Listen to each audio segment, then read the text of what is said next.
ഒരിക്കൽ അമുസ്ലിമായ ഒരു വ്യക്തി വന്നുകൊണ്ട് ഒരു മുസ്ലിം പണ്ഡിതനോട് ചോദിച്ചു, എന്തുകൊണ്ടാണ് ഇസ്ലാമിലെ സ്ത്രീകളെ അന്യപുരുഷന്മാർക്ക് കൈ കൊടുക്കുന്നതിൽ നിന്ന് വിലക്കിയിരിക്കുന്നത് എന്ന്.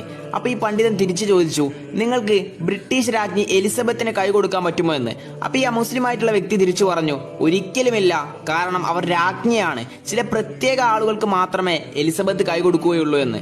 അപ്പൊ ഈ പണ്ഡിതൻ തിരിച്ചു പറഞ്ഞു, ഇസ്ലാമിലെ സ്ത്രീകൾ എല്ലാവരും രാജ്ഞികളാണ്, അവർ അന്യപുരുഷന്മാർക്ക് കൈ കൊടുക്കുകയില്ല എന്ന്. അപ്പോൾ അമുസ്ലിമായ ആ വ്യക്തി വീണ്ടും ചോദിച്ചു, എന്തുകൊണ്ടാണ് ഇസ്ലാമിലെ സ്ത്രീകൾ ശരീരം മുഴുവൻ മറച്ച് നടക്കുന്നത് എന്ന്.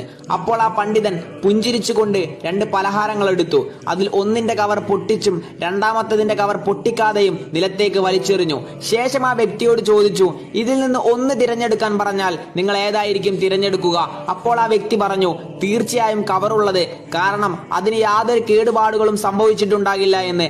അപ്പോൾ ആ പണ്ഡിതൻ പറഞ്ഞു, അതുകൊണ്ട് തന്നെയാണ് ഞങ്ങൾ ഇസ്ലാമിലെ സ്ത്രീകളെ അങ്ങനെ സംരക്ഷിക്കുന്നതും അവർ ആർക്ക് വേണ്ടിയാണോ ഒരുങ്ങുന്നത് അവർക്ക് വേണ്ടി അവരെ സംരക്ഷിക്കുന്നു എന്ന്. അങ്ങനെ അവസാനമായി ആ വ്യക്തി പണ്ഡിതനോട് ഒരു ചോദ്യം കൂടെ ചോദിച്ചു, എനിക്ക് നിങ്ങളുടെ സൃഷ്ടാവിനെ ഒന്ന് കാണിച്ചു തരുമോ എന്ന്. അപ്പൊ പണ്ഡിതൻ പറഞ്ഞു, നിങ്ങളൊന്ന് സൂര്യനെ നോക്കൂ.